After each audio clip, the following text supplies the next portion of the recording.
Hello students, welcome to Jayashri teaching class. এখন আমরা class 6 এর আই মডেল কোশ্চেন ব্যাংক 2025 এর দেখো এখানে ইংরেজি থেকে মডেল কোশ্চেন পেপার 8 টা সলভ করে নেব। তো প্রথমে আমি সিনটা রিড করছি, একটু মনে তোমরা শোনো আর দেখো কি রয়েছে। ওকে, it seemed only a few minutes before father's voice woke me up. বলছে এটা মনে হচ্ছিল যে না কিছু মিনিট আগেই বাবা আমাকে ঘুম থেকে জাগিয়ে তুলেছিল। Kepler, you mustn't miss this side, তোমার এই দৃশ্যটাকে একেবারে মিস করা উচিত নয়। কে বলেছিল? তার কেপলারকে বলেছিল তার বাবা।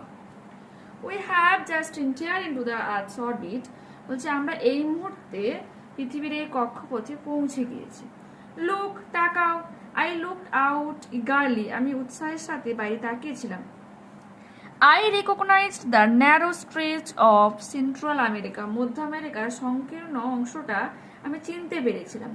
Then the majestic Atlantic beneath us, তারপরে মানে আটলান্টিক মহাসাগরটাকে দেখতে পেয়েছিলাম। চমৎকার, ম্যাজেস্টিক মানে চমৎকার আটলান্টিক মহাসাগরকে নিচে দেখতে পেয়েছিলাম। The planets all water, I gasped, বলছে আমি হাঁপাতে হাঁপাতে বলেছিলাম এই গ্রহ পুরোটাই জলে ভর্তি। 7th tenths of it are, father agreed, বাবা রাজি হয়ে বলেছিল হ্যাঁ 10 ভাগের 7 ভাগে এখানে জল। A world that was 7 tenths water, বলছে একটা পৃথিবী যেখানে 10 ভাগের 7 ভাগই জল।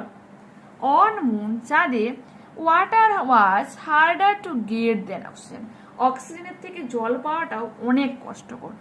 We had to pay for every ounce of it, প্রত্যেক আউন্সের জন্য আমাদেরকে এখানে পে করতে হয়। ওয়াশিং ওয়াজ লাক্সারি, ধোয়াধুয়ি তো একটা লাক্সারিয়াস মানে বিলাসবহুল একটা ব্যাপার। And drinking a special delight, এবং মনোরম এক তৃপ্তি হচ্ছে কি পান করা। I had grown up thinking water was the most precious thing in the universe, আমি তো এই চিন্তা নিয়ে বড় হয়েছি যে জলে হচ্ছে এই মহাবিশ্বের মধ্যে সব থেকে মূল্যবান সম্পদ। Now I could see that the earth was covered with it, আর এখন আমি দেখতে পাচ্ছি যে পৃথিবী পুরোটাই জলেই ভর্তি। We orbited across North Africa and Arabia, আমরা উত্তর আফ্রিকা এবং আরবের উপর ঘুরপাক খাচ্ছিলাম। I could see the blueness of the Indian Ocean, Bharat মহাসাগরের নীল মানে নীল অবস্থাটাকে আমরা দেখতে পাচ্ছিলাম। Then the Pacific, তারপর প্যাসিফিক।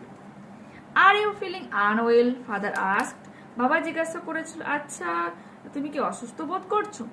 ডোন্ট ওয়ারি, চিন্তা করো না, ইট উইল গেট বেটার, এটা খুব শীঘ্রই ঠিক হয়ে যাবে।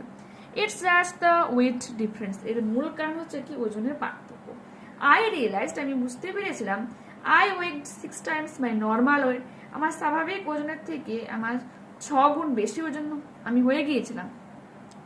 আফটার এ ওয়াইল, কিছুক্ষণ পর, আই লিফটেড মাই হেড, আমি আমার মাথাটাকে বের করেছিলাম।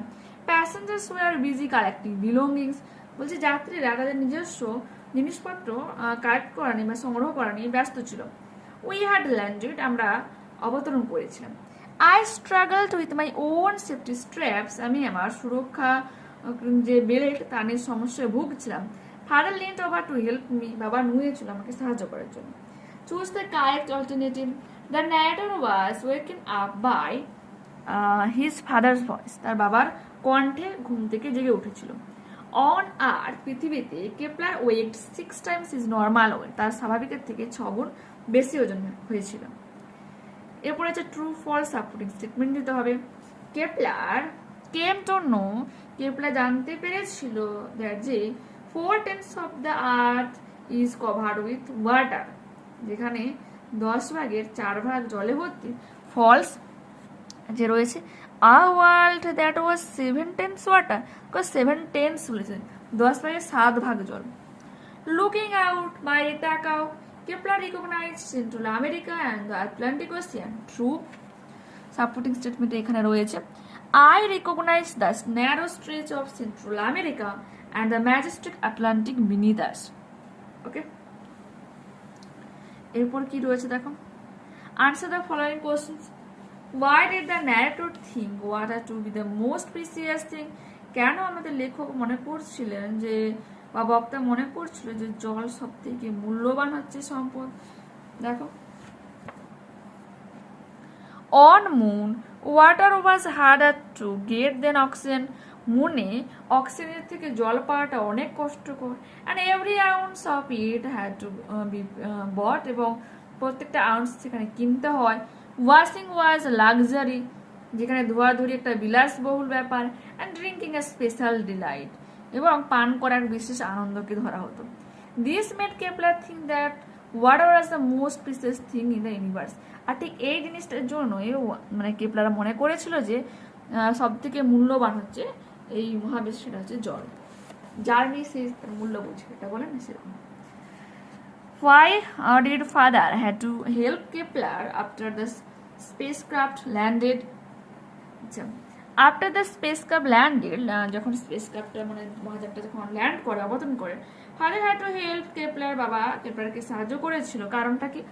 Because he struggled with his own safety straps, তার নিজস্ব নিরাপত্তা বেল নিয়ে সমস্যায় ভুগছিল। আর এই যে প্রশ্নটা কি বলতো, আমাদের এই ধরো ওয়েস্টবেঙ্গল অতটাও কিন্তু বলো জলের সমস্যা হয় না। তুমি রাজস্থানে চলে যাও, তাদের জলের সমস্যা, তো তারা যতটা জলের ভ্যালু বোঝে, আমরা কিন্তু সত্যিকারে অনেক মানে বেশিরভাগ আমাদের ওয়েস্ট বেঙ্গলের প্রায় মানে 80% মতো তারা এখনো জলের ভ্যালু বুঝে না। সেটা যদি আমি আমাদের এখান থেকে ধরি একেবারে, আমাদের পাড়াতে যদি ধরি সেম, জলের তারা কিন্তু অ্যাকচুয়ালি ভ্যালু বোঝেই না, জল অপচয় করেই চলে, এরকম ব্যাপার বুঝেও হয় না। ওকে, নেক্সট পেজে দেখো।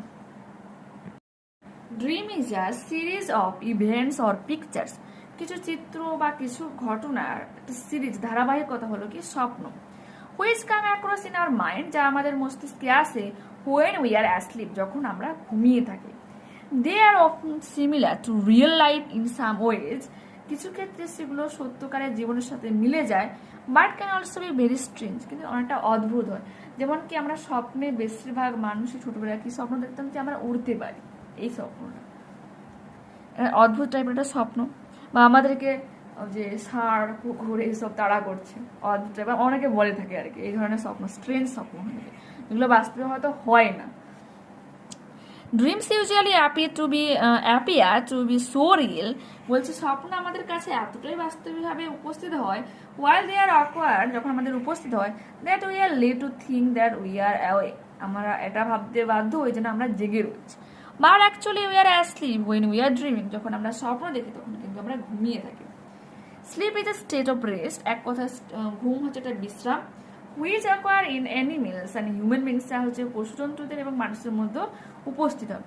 Animals that sleep are in an unconscious state, অবচেতন রূপে তারা হচ্ছে, অবচেতন ভাবে তারা হচ্ছে ঘুমায়। Or mostly so when they are asleep, বা যখন তারা একবারে ঘুমিয়ে পড়ে, শুয়ে থাকে অবচেতন ভাবে বা ঘুমিয়ে পড়ে, মানে কি মাছের হচ্ছে চোখে পাতে নেই, তারা চোখ মিলে ঘুমায় এরকম। Most of the muscles that animals can control on purpose, বলছে বেশিরভাগ যে সমস্ত পেশিগুলো পশুযন্ত্ররা কাজে লাগায় আর ইনঅ্যাক্টিভ ডিউরিং স্লিপ, ঘুমার সময় সেগুলো কিন্তু অকেজ হয়ে পড়ে।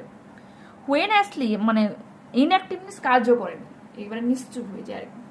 হোয়েন অ্যানিমাল স্লিপ, যখন হচ্ছে কি যখন পশুরা ঘুমায়, they do not react to stimuli as fast as those that are awake, বলছে তারা কিন্তু অতটা উত্তেজনায় সাড়া দেয় না যখন তারা মানে জেগে থাকা অবস্থাতে সাড়া দেয়। একটা বিড়াল চুপচাপ, মানে একটা বিড়াল ঘুমিয়ে রয়েছে, তুমি তার কাছে যাও, হ্যাঁ আলতো করে তার যদি হাত বুলাও গায়ে, অত কিন্তু রিয়েক্ট করবে না। কিন্তু অনেকে কি জেগে থাকলে সে কিন্তু রিয়েক্ট করে, লাফালাফি করে, মানে দৌড়াদৌড়ি করে, এরকম টাইপের। দেখো, complete the following sentences with information from the given text. Dreams are often similar to dreams spicy কার মতো হয়ে থাকে, real life in same ways but can also be very strange, অদ্ভুত ভাবে আমাদের কাছে সত্যিকারের বলে মনে হয়। Sleep is a state of rest, এক ঘুমের মানে বলো বিশ্রামের একটা অবস্থা হচ্ছে ঘুম, which occurs in animals and human beings, যা মানুষ এবং পশুজন্তুর মধ্যে উপস্থিত হয়। Dreams make us think that, স্বপ্ন আমাদেরকে এটা চিন্তা করতে মানে বাধ্য করে, উই আর অ্যাওয়েক, যে আমরা জেগে রয়েছি, because it usually appear to be so real, কারণ এটা আমাদের কাছে পুরো সত্যকারের মতো উপস্থিত হয়। Answer the following questions, when do dreams occur in our mind, স্বপ্ন আমাদের মনে কখন আসে, মস্তিষ্কে কখন আসে। Dreams occurs in our mind when we are asleep, যখন আমরা ঘুমিয়ে থাকি। What state are animals in when they are asleep, যখন পশুজন্তুরা ঘুমিয়ে থাকে তখন তাদের কি অবস্থা হয়? Animals that sleep are in an unconscious state, কিরকম অবস্থায় তারা ঘুমিয়ে থাকে? আনকনসিয়াস, অবচেতন অবস্থায় থাকে। Or mostly so when they are asleep, দেখো অবচেতন অবস্থাটা এরকম হয়ে থাকে, দেখো মিনস আমরা এখন অজ্ঞান হয়ে যাই, ঠিক আছে? এটা কিন্তু একটা অবচেতন অবস্থা। দেখো মিনস ওই মুহূর্তে আমাদের হয়তো কিছু মনেও থাকে না, এইরকম। এটা হচ্ছে কাদের মধ্যে হয়ে থাকে? এটা হচ্ছে তোমার বিভিন্ন অ্যানিমালসের মধ্যে হয়ে থাকে। How do animals react to stimuli while sleeping? While sleeping animals do not react to stimuli, কোনো রকম স্টিমুলিতে বা উত্তেজনাতে তারা ছাড়া করে না। আচ্ছা,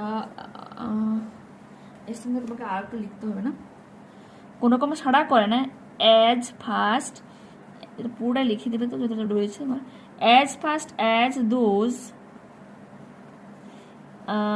দ্যাট আর অ্যাওয়েক, তারা ঘুমন্ত অবস্থায় যতটা সাড়া করে তারা কিন্তু সেরকমভাবে কি বলে দিলাম, জেগে থাকা অবস্থায় তারা যতটা সাড়া করে, ঘুমিয়ে থাকলে তারা কিন্তু উত্তেজনাতে সাড়া করে না। আনসিন প্যাসেজটা পড়ছি, শোনো। মেনি ইয়ার্স এগো, অনেক বছর আগে, আই রিড গুলিস্তান, আমি গুলিস্তান পড়েছিলাম, দ্য রোজ গার্ডেন, গোলাপের বাগান, বাই সাদি।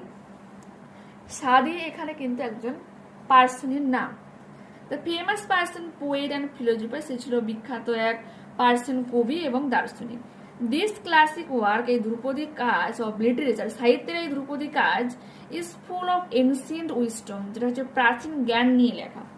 It has been translated into many languages, বিভিন্ন ভাষাতে এটাকে ট্রান্সলেট করা হয়েছে, মতবাদ করা হয়েছে, অনুবাদ করা হয়েছে।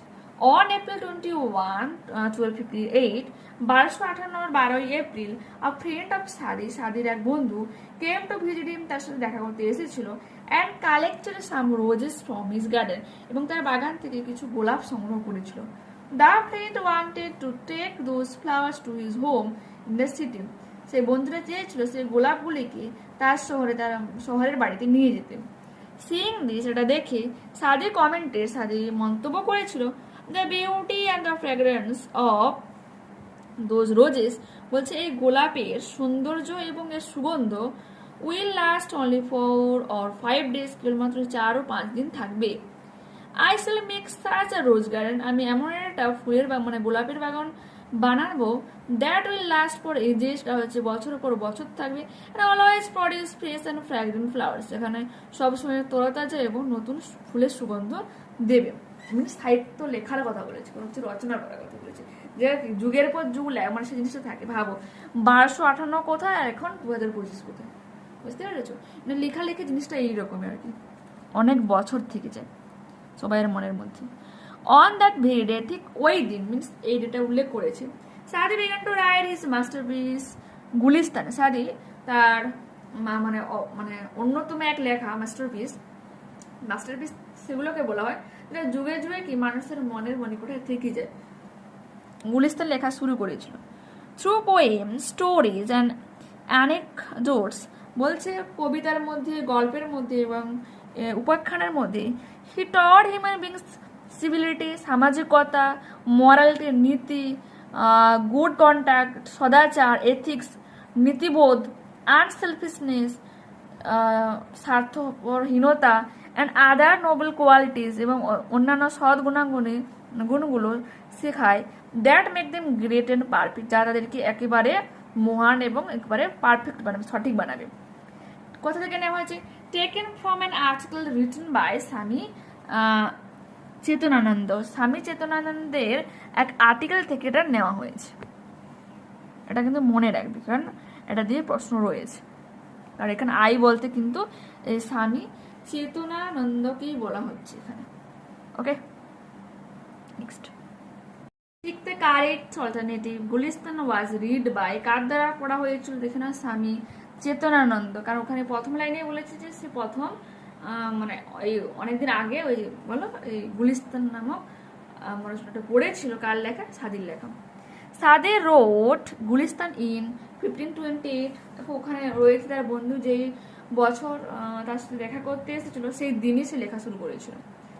The charm of roses last for, ফুলের যে সুগন্ধ বা তার সৌন্দর্য থাকে মাত্র কত 4 or 5 days।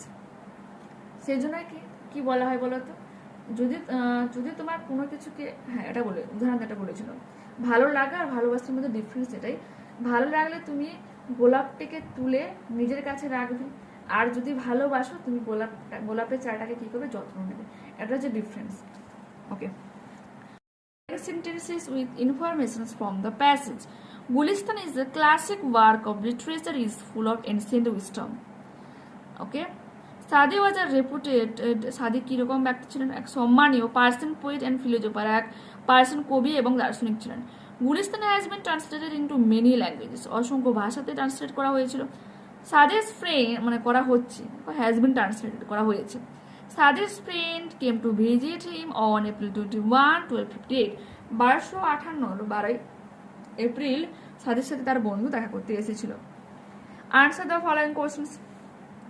What did Sadi's friend wish to do with the flowers that he had collected from the garden? বলছে বাগান থেকে যে ফুলগুলো সে সংগ্রহ করেছিল, সাদি সেই বন্ধু সেই ফুলগুলোকে নিয়ে কি করতে চেয়েছিল। Sadi's friend wished to take those flowers to his home in the city. শহরে তার গ্রামে মানে শহরে তার বাড়িতে সেই ফুলগুলোকে নিয়ে যেতে চেয়েছিল, that he had collected from the garden, যা সে বাগান থেকে সংগ্রহ করেছিল। What did Sadi desire to make? সাদির ইচ্ছা কি ছিল দেখো, সাদি ডিজিয়ার টু মেক সাজ আ রোজ গার্ডেন, বলছে সাদির ইচ্ছা ছিল এমন এক ফুলের বাগান বা গোলাপের বাগান বানাবে, that will last for ages and always produce fresh and fragrant flowers, যা হচ্ছে কি বছর পর বছর থাকবে এবং সবসময় তরতাজা এবং সুগন্ধময় ফুল উৎপন্ন করবে। How does Gulistan make human beings not only great but also perfect, যে গুলিস্তানে কিভাবে একজন মানুষকে কেবলমাত্র মহান বানায় না, একবারে যথার্থ বানায়। Gulistan makes human beings not only great but also perfect because it taught human beings civility, morality, good conduct, ethics, unselfishness and other noble qualities. এটা কিন্তু আগের পেজে রয়েছে, বানানগুলো ওখান থেকে দেখে নিতে পারো। গ্রামার অ্যান্ড ভোকাবুলারি দেখো। The first Republic day of India, ভারতের প্রথম প্রজাতন্ত্র দিবস ওয়াজ সেলিব্রেটেড, যা উদযাপন করা হয়েছিল অন 1950, 1950 সালে। এভরি ইয়ার প্রতি বছর Republic day celebrated on the same day, একই দিনে হচ্ছে ওই দিন মানে সেলিব্রেট করা হয়ে থাকে। It is a prestigious day for every free citizens of India, ভারতের সমস্ত মুক্ত যে বাসিন্দা, ঠিক আছে, দেশবাসীর কাছে এক অন্যতম সম্মানের দিন। Fill in the blanks with prestige, গর্ব বলতে পারো। আর number of students were caught cheating, বলছে অসংখ্য ছাত্রছাত্রীরা চুরি করতে ধরা পড়েছিল, চিটিং করতে, যারা নোট করে কি করে তারা দেখা মানে দেখে লিখে সেটা। তো এখানে নাম্বার অফ স্টুডেন্টস রয়েছে প্লুরাল, সেজন্য ওয়ার হয়েছে। Everyone is present today in the class, এখানে এভরিওয়ান পদ থেকে মিনস একজন একজন করে পার্টিকুলার লোককে বোঝানো হয়েছে, সেজন্য ইজ হয়েছে, যে পদ থেকে ক্লাসে উপস্থিত রয়েছে। ডু অ্যাজ ডাইরেক্টেড, দেখো কি রয়েছে, দ্য ভার্ব হচ্ছে bright of the sky made me happy, the brightness of the sky made me happy, আকাশের এই উজ্জ্বলতা আমাকে খুশি করে, ঠিক আছে। নেক্সট দেখো, the thief ran when he saw him, যখন চোর তারাকে দেখেছিল সে দৌড়েছিল। Rohan is the tallest boy in the class, এখানে সুপারলেটিভ ডিগ্রি ইউজ করা হয়েছে, ঠিক আছে। প্রপার যে ডিগ্রি অফ অ্যাডজেক্টিভ হচ্ছে টলেস্ট, শ্রেণীকক্ষের মধ্যে সব থেকে হচ্ছে লম্বা হচ্ছে কি বালকটা, রোহান। ওই সে অল দ্য বেস্ট, কিরকম সেন্টেন্স, অপটেটেড সেন্টেন্স। সেদিন ছিল 15ই March, translate into English, it was the 15th of March that day. Okay, he will not forgive her, সে তাকে ক্ষমা করবে না। she has to apologize to him, সে তাকে ক্ষমা চায়, ঠিক আছে। তো কি লিখবো, he will not forgive her, সে তাকে ক্ষমা করবে না, unless she apologizes to him, যদি না সে তার কাছে ক্ষমা চায়। meet me tomorrow, এখানে tomorrow এটা করবে অ্যাডভার্ব, এটা আসবে অ্যাডভার্ব অফ টাইম, আমার সাথে আগামীকাল দেখা করবে। we are welcome to join the picnic, আমাদেরকে স্বাগত জানানো হয়েছিল পিকনিকে জয়েন হওয়ার জন্য। ওকে, অল করতেও পারে, কোনো সমস্যা নেই। As fast as an arrow, এখানে ফাস্ট সুটেবল অ্যাডজেক্টিভ হলো। এরপর হচ্ছে মেক মিনিংফুল সেন্টেন্স দেখে নাও করবো। হচ্ছে অ্যাস্ট্রোনট, মহাকাশচারী। The astronaut floated gracefully in space, খুব ভালোভাবে তারা মহাকাশে ভাসছে। প্রোটেক্ট, সুরক্ষা করা। We must protect our environment for future generations, ভবিষ্যৎ প্রজন্মের জন্য আমাদের অবশ্যই এই পরিবেশকে সুরক্ষা প্রদান করতে হবে। এনভায়রনমেন্ট মানানটা কি আসবে? ENVIRONMENT, future FUTURE, generation GENERATIONS। তো এরপর রয়েছে 8 বলেছে সিনোনিম খুঁজতে হবে অ্যানসিয়েন্ট প্যাসেজ থেকে। ওল্ডেন হয়ে যাবে এনসিয়েন্ট, প্রাচীন। এরপর রয়েছে দেখো having a pleasant and sweet smell হয়ে যাবে ফ্র্যাগ্রেন্স, FRAGRANCE, ফ্র্যাগ্রেন্স, সুগন্ধ। এরপর হচ্ছে স্টোরি রাইটিং, এটা আমরা সবাই জানি, লেজিসন্স। এটা তোমার দেখবে ক্লাস 3-তে আমরা পড়ে এসেছি বেঙ্গলি বইতে, ঠিক আছে, যে সেখানে তারা বৃদ্ধ বাবা হচ্ছে কি মারা যাওয়ার আগে তার ছেলেদেরকে ডেকে বলবে কি, তার একজন ছেলে, এখানে যেমন যদিও তোমার ওখানে সন্স দেওয়া রয়েছে, যে তাকে হচ্ছে কি এতটাই অলস, তাকে বলেছে যে আমার এই জমির মধ্যে আমি মানে ওই সোনা লুকিয়ে রেখেছি, সে সোনা লুকিয়ে গোটা জমিটাকে খুঁড়ে ফেলবে। এই যে স্টোরিটা আমরা পড়েছি ক্লাস 3-তে। তো দেখে নাও, the farmers and the idle sons. A farmer had 2 sons, একটা চাষি 2জন ছেলে ছিল। দে ওয়ার লেজি, তারা ছিল খুব অলস। They would not do any work, তারা কোনো রকম কাজ করতো না। The farmer felt that his end was drawing near, যে তার শেষ হয়ে আসছে। He made a plan to make them work and be active, সে একটা ফন্দি আনলো যাতে তারা কাজ করে এবং অ্যাক্টিভ থাকে। My sons said the father to his idle sons, তার অলস বাচ্চাদেরকে ডেকে বলল যে আমার বাচ্চারা, I have laid a treasure in my land, আমার এই জমির নিচে আমি কিছু সম্পদ লুকিয়ে রেখেছি। Dig the field and you will find it, জমিটাকে খুঁড়ে ফেলো এবং সেগুলোকে বের করে ফেলো। The father died a few days later, কিছুদিন পর বাবা মারা যায়। The sons rushed to the field, দৌড়ে গিয়েছিল সেই জমিতে, and dug up all the land, সমস্ত জমিটাকে খুঁড়ে ফেলেছিল। But they did not find the treasure, তারা কোনো রকম সম্পদ খুঁজে পেল না। Why should you leave the field all dug up? said the sons among themselves. তাদের মধ্যে একজন ছেলে বলেছিল, আচ্ছা কেন আমরা এরকম জমিটাকে খোঁড়া অবস্থায় ফেলে রাখবো? We must sow some seeds here. They did so. আচ্ছা, we must sow some seeds here. আমাদের উচিত এখানে কিছু বীজ বোনার। They did so, তারা সেটাই করেছিল। In due course, golden corn came up. সেখানে সোনার শস্য ফলে ওঠে। The sons could make out the meaning of the treasure of their father. তখন বাচ্চারা বুঝতে পারে তাদের বাবার সম্পদ বলতে কি বুঝিয়েছিল। তো এখানে দেখো তোমরা মরালটা লিখতে পারো, honest labour is really the hidden treasure, বলছে সৎ শ্রম হচ্ছে কি সত্যিকারের লুকোনো সম্পদ। Sweet are the fruits of all labour, প্রত্যেক শ্রমের ফল থাকে। যে কোনো একটা তোমরা মরাল লিখতে পারো, moral of the story আর কি। তো দেখো, আর নেক্সট পেজ এবার ওপেন করো। আছে writing a dialogue between a little boy and a tree, একটা গাছ এবং একটা বাচ্চার মধ্যে কথোপকথন লেখো। Discussing the need of planting trees, যে গাছ লাগানো বা চারা গাছ লাগানোর যে প্রয়োজনীয়তা রয়েছে তা নিয়ে এখানে একটা ডায়ালগ রাইটিং লেখো। তাহলে আমি ইমেজ আকারে দিচ্ছি, তো তোমরা এটা দেখে নাও। দেখা হচ্ছে পরবর্তী ক্লাসে। যারা চ্যানেলে নতুন রয়েছে অবশ্যই তোমাদের কাছে রিকোয়েস্ট রাখবো চ্যানেলটাকে সাবস্ক্রাইব করে নেওয়ার জন্য। তোমাদের আজকে বাংলা থেকে একটা মডেল কমপ্লিট করে দেবো, তো অবশ্যই তোমরা চ্যানেলের সঙ্গে থেকো। যদি এই ভিডিওটা ভালো লেগে থাকে অবশ্যই লাইক করো, বন্ধুদের কাছে ভিডিওটাকে শেয়ার করে দিও। কমেন্টে তোমরা মতামত জানিও যে কেমন ভালো মানে লাগলো ভিডিওটা, ভালো না খারাপ বা কীরকম কোনো রকম সমস্যা হলে আমাকে জানাবে। আর যদি আমি তোমাদের ফেভারিট ক্রিয়েটার হয়ে থাকি তো তোমরা দেখো ডাউনলোড অপশনের কাছে হাইপ বটম রয়েছে, বা তুমি যদি লাইকও করো কমেন্টের কাছে দেখো হাইপ বটম রয়েছে, তো ওখানে তোমরা প্লিজ একটু হাইপ করে দিও যাতে ভিডিওটা আরও 5 জন বন্ধুর কাছে মানে যেতে পারে, ঠিক আছে। তো ওখানে হাইপ বটনে ক্লিক করলে একটা দেবে স্কোর হয় আর কি, তখন তোমরা বুঝতে পারবে যে হাইপটা কমপ্লিট হয়েছে। ওকে, বাই।